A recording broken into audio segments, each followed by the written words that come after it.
그분께서 나에게 말씀하셨다. 사람의 아들아, 일어서라. 내가 너에게 할 말이 있다. 그분께서 나에게 말씀하실 때 영이 내 안으로 들어오셔서 나를 일으켜 세우셨다. 그때 나는 그분께서 나에게 말씀하시는 것을 들었다. 그분께서 나에게 이렇게 말씀하셨다.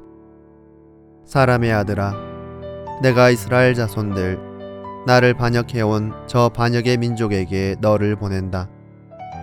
그들은 저희 조상들처럼 오늘까지 나를 거역해왔다. 얼굴이 뻔뻔하고 마음이 완고한 저 자손들에게 내가 너를 보낸다. 너는 그들에게 주 하느님이 이렇게 말한다 하고 말하여라. 그들이 듣든 또는 그들이 반항의 집안이어서 듣지 않든 자기들 가운데에 예언자가 있다는 사실만은 알게 될 것이다.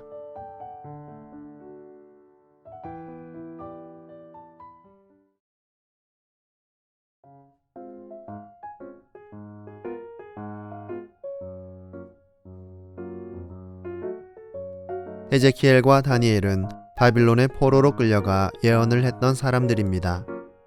사제였던 에제키엘은 제1차 바빌론 유배 때 유다의 임금이었던 여호야킴과 유력 인사들과 함께 끌려갔던 사제들 중 한 사람이었습니다. 첫째, 부르심 받는 에제키엘. 이때는 아직 예루살렘이 완전히 함락되어 왕국이 멸망하기 전이었지요. 에제키엘은 유배 생활을 시작한 지 5째 되던 해, 당시 유다인 포로 정착촌이 있던 크바르 강가에서 하느님의 부르심을 받아 그분 말씀의 예언자가 됩니다. 에제키엘은 환시 중에 천상 어조에 좌정하신 하느님의 눈부신 영광을 보게 되지요. 하느님은 그를 부르셔서 당신의 영을 넣어주시고 당신의 말씀을 들려주시고 말씀이 적힌 두루마리를 먹게 하셨습니다. 그렇게 하느님은 에제키엘을 일으켜 세워 이스라엘을 위한 파수꾼으로 파견하십니다. 둘째, 에제키엘의 의미. 그의 히브리 이름 예헤즈케엘은 하느님께서 강하게 하신다 라는 의미입니다. 그의 이름처럼 하느님께서는 그의 얼굴과 이마를 단단하게 만드시어 그가 유다 백성 앞에서 겁을 먹거나 두려워 떨지 않게 하셨습니다. 셋째, 에제키엘서의 특징. 에제키엘서는 유일하게 책 전체가 1인칭으로 기록된 예언서입니다. 또한 에제키엘서는 연대 기록이 아주 정확한 책으로 알려져 있습니다. 13번에 걸쳐 정확한 날짜와 달, 연대를 기록하고 있으며 기원전 593년에 첫 말씀을 선포하고 기원전 570년에 마지막 예언을 기록합니다. 아직 나라가 멸망한 상태가 아니었고 사람들은 이 유배가 그리 오래 지속되지 않을 것이며 곧 고국으로 돌아갈 수 있으리라 생각하고 있었습니다. 이에 에제키엘은 목소리를 높입니다.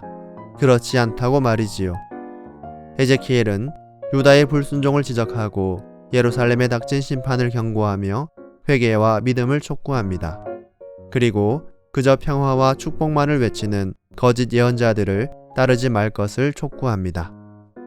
하지만 이러한 에제키엘의 메시지는 기원전 586년 바빌론에 의한 예루살렘의 함락을 기점으로 크게 달라집니다. 예루살렘이 함락되고 성전이 파괴된 후에 에제키엘은 희망의 예언자로 변합니다. 백성들을 위로하며 평화와 축복의 메시지를 전달하지요. 미래의 구원의 회복과 영광을 말합니다. 또한 에제키엘은 골짜기의 마른 뼈들이 생명을 얻는 환시를 통해 하느님의 백성이 회복될 것을 예언합니다. 이렇듯 에제키엘은 사람들이 회개는 하지 않으면서 막연히 미래를 낙관할 때 엄중한 심판을 예고했고 나라가 망하고 모두가 절망에 빠졌을 때 오히려 희망을 선포한 참 예언자라 할 수 있습니다. 다섯째, 에제키엘서의 상징 행위. 에제키엘은 부르심을 받자마자 벙어리가 되어 집안에 갇혀 지내게 됩니다. 이는 그 자체로 하나의 상징이었지요. 하느님과 이스라엘 백성 사이의 통교의 단절. 다시 말해 하느님의 말씀을 거부하고 외면하는 백성의 모습과 백성의 회개 없는 호소에 대한 하느님의 침묵을 의미하는 표징이었습니다. 에제키엘은 부르심을 받은 후 약 7년간을 이렇듯 침묵 속에서 여러 상징 행위들을 통해 예언을 이어갔습니다. 그의 상징 행동으로는 390일은 왼쪽, 40일은 오른쪽으로 누움, 머리카락과 수염을 깎아 일부를 옷자락에 묶어둠, 짐을 메고 어두운 벽을 뚫고 나감, 아내의 죽음을 애곡하지 않음 등이 있습니다.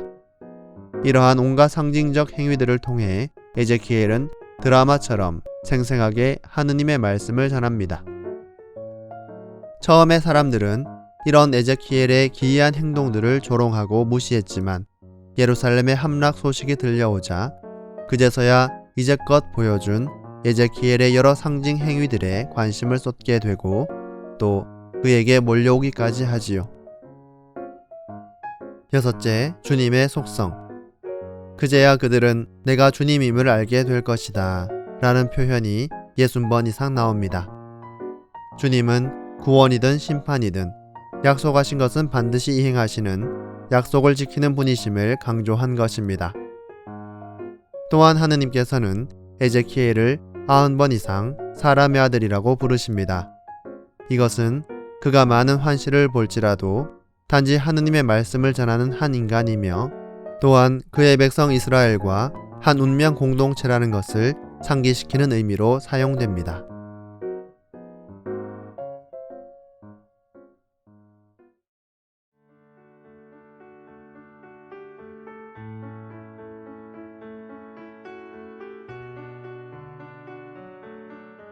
사람의 아들아, 이 뼈들이 살아날 수 있겠느냐?